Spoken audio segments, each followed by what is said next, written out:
next week.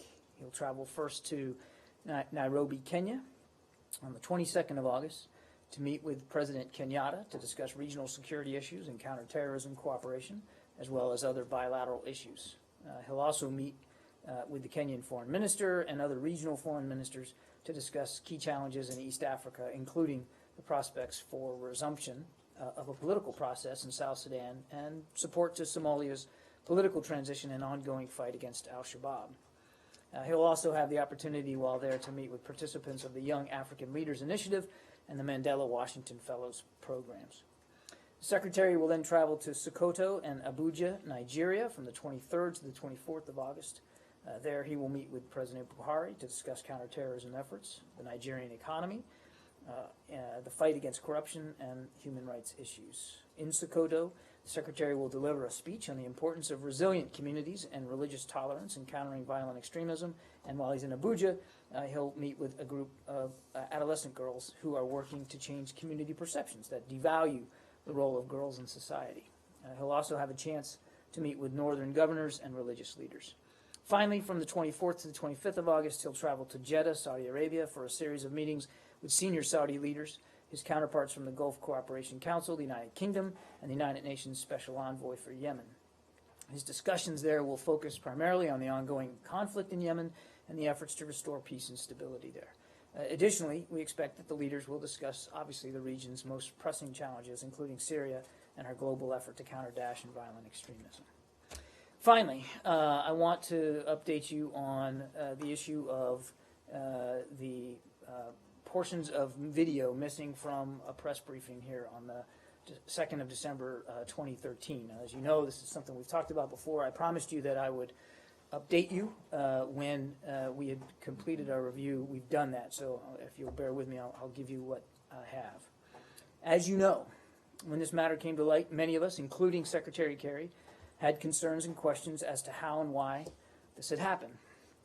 And so, at the Secretary's request, the Office of the Legal Advisor spent the last several months looking deeper into the issue. All told, they have spoken with more than 30 current and former employees at all levels of seniority, and they've gone through emails and other documents to see what information might be available. They've now compiled their findings and a description of their process into a fact-finding review, which has been provided to the Secretary. We're also sharing it today with Congress and the Inspector General. Here's the bottom line.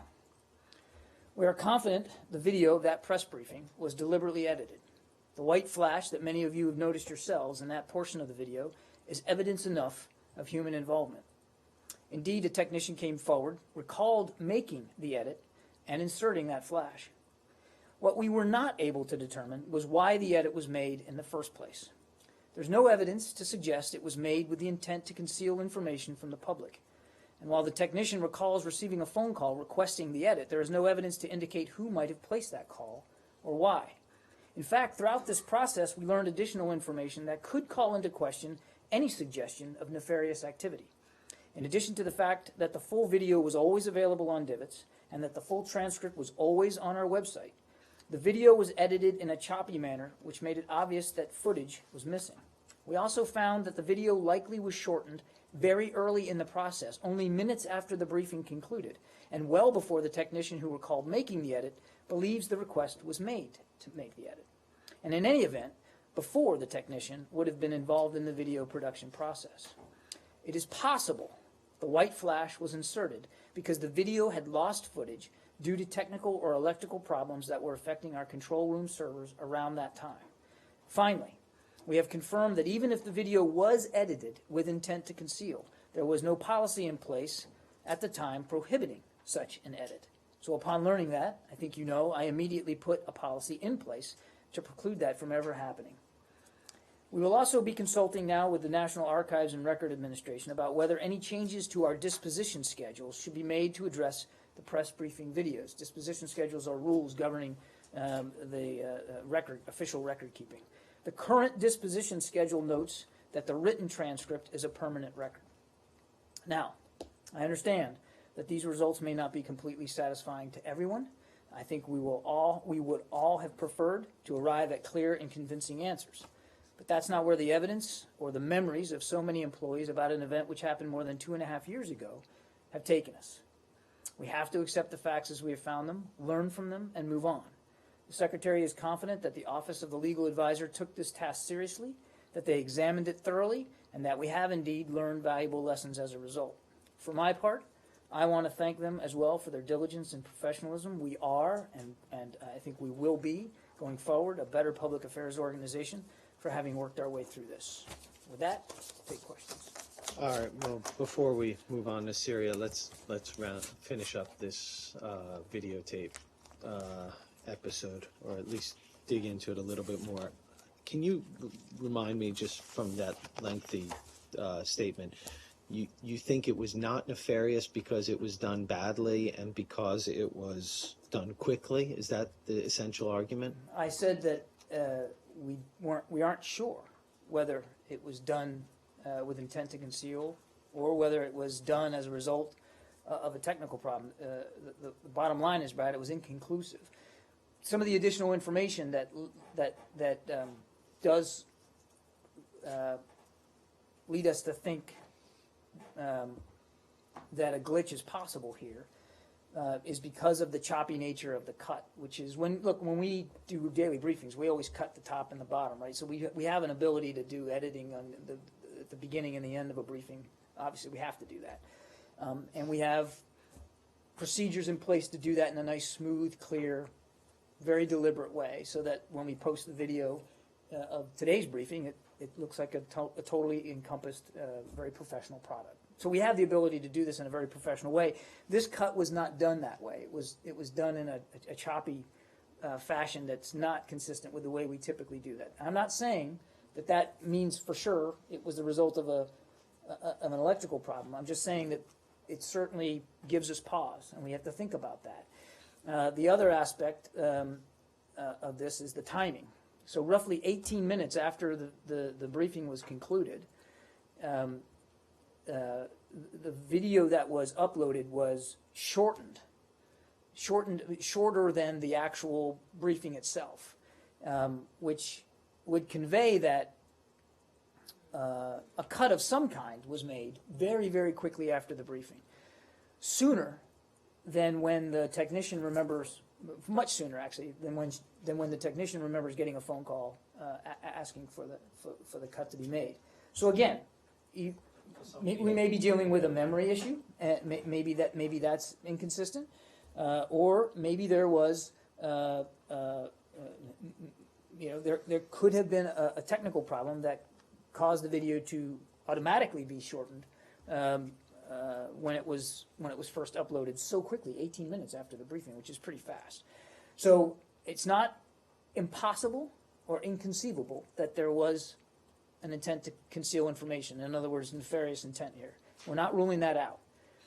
But we also cannot, based on the evidence that we have gained, rule out the possibility that there was some technical problem, and then to make it known that a cut had been made, a white flash was inserted. But there were no technical problems on the other videos that still exist. Right, but they don't. If that were the case, don't you think someone would come and admit that, rather than nobody of the 30 witnesses you interview can actually remember what happened? It seems like such a ridiculous explanation. It shocks me that you're actually providing it here.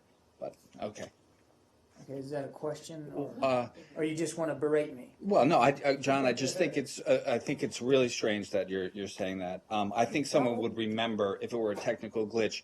And how could you say there's a technical glitch? There's a possibility of that when there's no other evidence of those glitches on the other videos that exist. I'm saying I can't rule it out, Justin. There's also no evidence that anybody did this with a deliberate intent to conceal. We just don't know. And I understand. Look, as I said at the end of my lengthy statement, that I understand that the inconclusive nature of the findings is not going to be all that satisfying to you. It wasn't all that satisfying to the rest of us. You don't think that we would like to know exactly what happened, but we just don't. They interviewed more than 30 current and former employees. They looked at emails and records, and there simply wasn't anything to make a specific conclusion here. Let's put our satisfaction aside for a second. Is this conclusion that you've reached, whatever it concludes or not, is that satisfying to the IG? Is the IG now done with his investigation? Well, I'll let the IG speak for themselves. I'm not aware that the IG has taken this up as to The investigate. review, sorry, that you've called it. What I can tell you is, again, I cannot speak for the IG. As you know, they're an independent entity. What I can tell you is that the Office of the Legal Advisor kept the IG informed as they were working through the process, and it's our understanding that they're comfortable with the work that was done. And then lastly, the technician, is there any punishment to him, or I think she's been referred to as her in the past, to her as a result of cutting the tape, not remembering who told her, not remembering any of the details regarding this? No, there's nothing to punish anyone for. Okay. As I said at the outset, there was no policy prohibiting this kind of an edit. There is now, but there wasn't at the time. So there's no wrongdoing here that can be punished. James. Can we stipulate in advance of my questions that in pursuing them, I can be absolved of any charges of solipsism or self-centeredness? You'll have to define solipsism. Believing that oneself is the center of the universe. I just happen I to be... would never think that of you. Thank you. I'm glad to have that on the record. First of all, so that we are clear, what you are telling us is that some unknown person called this technician to request that an edit that had in fact already been made by some unknown force be made again? What I'm saying is, James, we do not know. We have the technician who has recalled getting a phone call to make an edit to the video. And the technician stands by the recollections of that day. But the But edit it's had already unclear. been made. Well, it's unclear. Again, 18 minutes after the briefing, we know that the video uploaded, to the version that was uploaded to be used on YouTube and our website, was shortened by the same amount of the cut. Now, it's unclear how it got shortened. It's unclear whether that was the result of an electrical malfunction or it was the result of a deliberate, physical, intentional. It is the edit we've all edit. seen. It is. Okay, and What so was inserted, the technician did remember getting a phone call, did remember inserting a white flash to indicate that video footage had been missing. So we know, and the white flash is very clear evidence, as I said, of human involvement in the process. But we're dealing with recollections and memories that are 2.5 years ago. And I don't know about you, but I can't remember what I had for breakfast yesterday. So, I mean, you have to allow for some of that here. And that's why it's inconclusive. I'm not at all standing up here telling you that I'm confident that to phrase it your way, that that a call was made to make an edit that had already been done. I just don't know that that's what happened. what is the time gap between the uploading in the video and the time when this technician recalls that call having come in? Let me see if I can find it for you. And does the video automatically upload to the website? No, it doesn't. So it's possible that someone could have done the edit before it was uploaded. Hang on a second, Ralph. I'm trying to answer one question at a time here. Look, James, I just don't have that level of detail. You said it's quite some time, weeks, months, a year. What do we think it was? No, it's usually, it can take up to a day to get the press briefings, uploaded online. It just depends. And so I just don't have that level of detail here. In arriving at the conclusion that you're unable to make a conclusion as to whether nefarious intent was involved here, it seems that nobody has taken into that assessment the actual content of the briefing that was actually erased or wound up missing. And so I want to ask you point blank, doesn't the content of the missing 8 minutes tell us something about the intent? It just happens to be, in fact, the one time in the history of this administration where a spokesperson stood at that podium and made statements that many, many people across the ideological spectrum have interpreted as a concession that the State Department will from time to time lie to preserve the secrecy of secret negotiations. That coincidence doesn't strike you as reflective of some intent here? Again, James, 2 points. First of all, the results of the work that we did are inconclusive as to why there was an edit to that day's press briefing. I wish I could tell you exactly why Did the and what content happened. But factor hang in? on, please. But I don't know. Certainly, there was, as we work through this, I mean, everybody's mindful of the content of the Q&A that was missing from the video. I think we were all cognizant of that Q&A.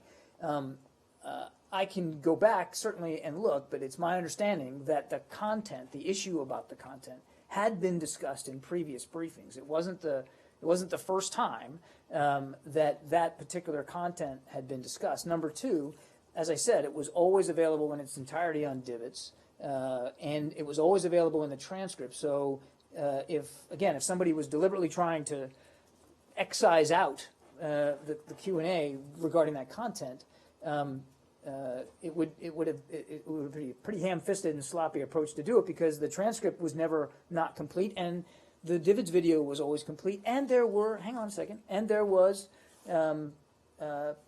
media coverage that day regarding that exchange, right? And so remember it well. I'm sure you do.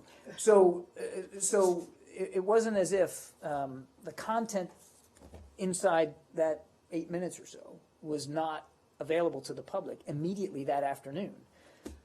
Two final areas here, and I will yield. I appreciate your patience. Nothing in what you've said so far today suggests that the contents of this investigation or its conclusions would be classified. And so when you tell us that the report done by the Office of the Legal Advisor is going to be shared not only with the Secretary but with members of Congress, what is it that prevents you from sharing that full report with the public? Nothing, and we have we intend to make sure that you get access to it. We're still working through the logistics of that, but nothing precludes that. And we look forward to a timetable when you can make it public. Lastly, did the Office of the Legal Advisor arrive in the course of this review at any conclusion as to whether this video itself constitutes a federal record? Well, again, as I said in my opening statement, we're working now with the National Archives and Records Administration to take a look at what I've called disposition schedules, the rules governing what is and what is not considered a public record. But at the time, and as of today, the transcript is considered a permanent record, official record of these daily briefings. So the answer to my question is the Office of the Legal Advisor did not make any determination as to whether this video constitutes a federal record. Yes or no? No, and that wasn't their, first of all, James, that wasn't their task. Their task was to try to find out what happened, and B, it's not up to the Office of the Legal Advisor to determine what is or what isn't a permanent official record.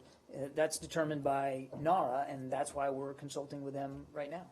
The videotape in question was shot with a State Department camera, correct? Yes, It was uploaded to the State Department website by a State Department technician, correct? yes, The State Department website is maintained by State Department employees, correct? yes, This video on the State Department website is in a separate place on the website from the transcript, correct? yes. One has to push a different button to access the video from the button that one pushes to access the transcript, correct? That's my understanding. I have no further questions. Okay, I have one question just to make sure. It sounds like a federal record to me, John. It would be very counterintuitive. It would be very counterintuitive to imagine. Let James talk. It seems very counterintuitive to imagine that a videotape of a State Department briefing that is shot, uploaded, maintained by federal employees would not itself be a federal record, considered distinct and separate from the federal record that is the transcript, which is typed by separate employees and maintained on a separate place on the website. So look, let me address that because it's a fair point. A couple of things. There's no requirement for us, no requirement, even today, to upload videos of this daily press briefing on my website, our website, or on YouTube, on our YouTube channel. We do that as a courtesy. But there's no requirement to do that. And that's one. Number two, the entire video was also streamed into the Divets program, which is a different channel. I'm not a technician, but it's a different, completely different channel, which is why Divets had it complete without any problems.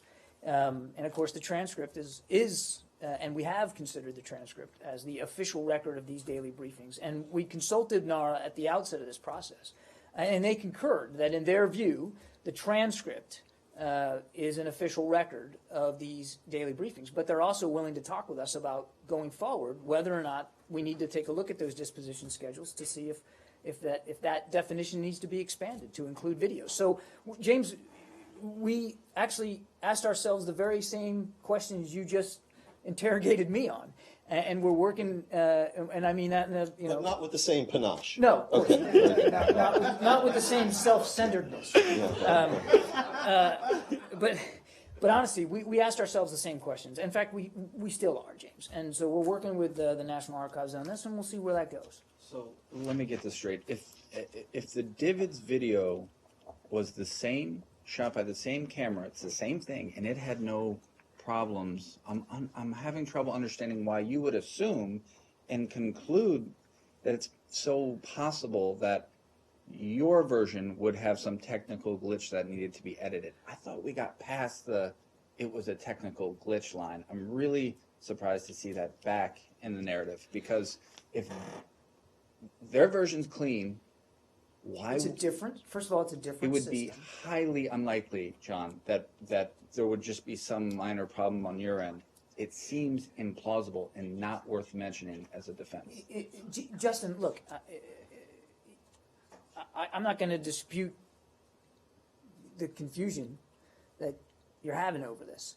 I can tell you, as I said, we would have all preferred that there was some clear, convincing evidence of exactly what happened, but there isn't. I can't make it up. I can't just pull out of thin air an exact reason for what happened. Well, So because I can't, and because the Office of the Legal Advisor couldn't, based on interviews, based on looking at documentary evidence, we can't rule out the fact that there were some server problems that we were having around that time. I can't tell you with specificity that it was on that day and at that hour, but we were having some problems, and it's not out of the realm of the possible that the white flash was inserted rather for nefarious purposes, but more to indicate that there was some missing footage, and we wanted to make that obvious. All the evidence. Who would come to the technician 18 minutes after the briefing and say, I noticed that there was a technical glitch, telling the technician there was a technical problem? It just doesn't seem. This technician does not work in the office that typically edits the daily briefings. Look, Justin, I can't possibly. It was someone within public affairs, not in the technician's office, who instructed the change be made. That's what you guys have said. And the idea that that person We've said that would that is have what this noticed individual recalled. would have some knowledge of a technical glitch that the technician needed to be instructed on, all of it seems totally implausible. That's not a question.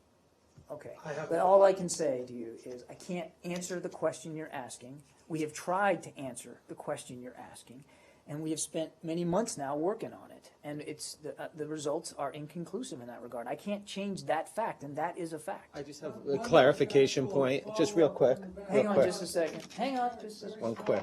Yeah, mine's a minor point too. One thing, from another person, other than the immediate group there. We've jumped around this issue and Are you around it. separate from the media group here? I'm different from the immediate group the up there. immediate group. So this sounds like a very thorough internal probe. More than 24 people interviewed. Did the probe identify who from public affairs made the call requesting the change? Yes or no? No, Was it unable to do it? unable to do that. Can you just remind me, I just need to clarify these things. The request to the technician was to do what? I recalled it was to cut the tape. The technician recalls getting a phone call Yes. from somebody in public affairs to edit the video. That is still the memory of the technician, and that's reflected in the review. So what did they edit if it was already, if this section of the tape was already missing, what did that technician actually do? The technician remembers getting the phone call and inserting a white flash to mark the fact that the video had been shortened. So the request was to edit the video, and then the technician decided upon herself to insert a white flash as a transparency flasher or The something? technician recalled inserting the white flash so that it was obvious that a cut had been made. But the request wasn't to insert a white flash. The request was Again, to cut the video, Again, wasn't it? I'm not disputing that. That is So what the Why technician did remembers this getting a call. very Hang on, obedient hang and on. forgetful technician Hang on. suddenly decide they were going to insert white The flashes? technician remembers getting a call to edit the video, has recalled and come forward and said that that edit was made and that a white flash was inserted. I can't. I'm not at all, and we're not disputing the recollections. As I said at the outset, in working through this, additional information came to light, which also forces us to consider the possibility that there might have been a technical problem here that truncated, shortened some of that video since so shortly after the briefing, 18 minutes, which is much faster than we typically get to compiling this and posting it on a normal day, happened. So nobody's challenging the account, but it's because we have additional information that we've now uncovered that makes it inconclusive on our part. I just have two more questions. One, did the technician indicate where she came up with the white flash idea? Was that just being really enterprising? I don't know. I'm not an expert on this. As then- I understand it, Or was so that I've the- been told that is not an unusual procedure for making a deliberate Okay. cut and to make it obvious. But I'm not an expert. Why did nobody in your entire apparatus think of using the good tape that was sent to the divots and just using that? I don't have an answer for you on that. Again, it was always available on divots, and I wasn't here at the time, so I don't know how much visibility there was above the technician level on this and that technician supervisor. I just don't know. But if the white light was meant as some sort of effort at transparency, one, you would have said something, probably indicated somewhere when you posted it, missing tape, no? Not let people hopefully see a white light and divine what that means. I can't go back. Secondly, wouldn't you just use the good tape and just Brad, put it in? I can't go back 2.5 years here Well, yeah, and but- try to get in the heads Yeah, of but you've people raised that. this like but- spectral theory that maybe everybody did everything perfectly and we just misinterpreted it. No, I did not, and I never called it a spectral theory. I Okay, what I'm saying is I can't go back 2.5 years and try to relitigate the decision making. The technician remembers getting a call, making a cut, inserting a white flash, talking to the supervisor about it. Conversations that happened above that level, I simply can't speak to because I don't know. And it would be great if we could, go back and rewrite the whole history on this, but we can't do that. All I can do is learn from this and move on. And now we have a policy in place that no such edits can happen without my express permission and approval before it happens. And as I said, there was no policy at the time against this kind of thing, so there's no wrongdoing. Let's No, move no, on. I have one more. Are we I have one more. are we done on the video? No, I have one more. Just to wrap this up, because you just said that edits cannot be made without your express knowledge and consent. What is the workflow now for recording these videos of these briefings and other events and uploading them to the website? What is the basic workflow? The workflow hasn't changed. The workflow is it's the same procedure that's been used in the past. And again, I'm not an expert on the way our technicians, who are very professional and very competent, do their jobs. I didn't change anything about the process except to insert a rule that there will be no editing of press briefing videos without my express consent and approval beforehand. But I did not change the process. That's understood, but I will say, as someone with 24 years in news, television news, there's always another pair of eyes looking at what someone does in terms of work. And so I'm asking, one, once you record a video, now that everything is digital, it's pretty easy to upload things pretty quickly. You don't need 24 hours. Number two, if you are uploading something, there's going to be someone in the process, a media manager, a producer, an editor, who's going to verify that the work was done and that the work didn't have any technical glitches. Who is checking up on the work of the technician, or is the technician simply working and ticks off a box, I've done this task, and moves on? There is a process that supervisory personnel are involved in. I don't have the exact flow chart for you here today, but I'm comfortable that the process works, and it works every day. It's going to work today. It worked yesterday, and it worked the days before that. I'm not worried about that. I think everybody understands our obligations and our responsibilities.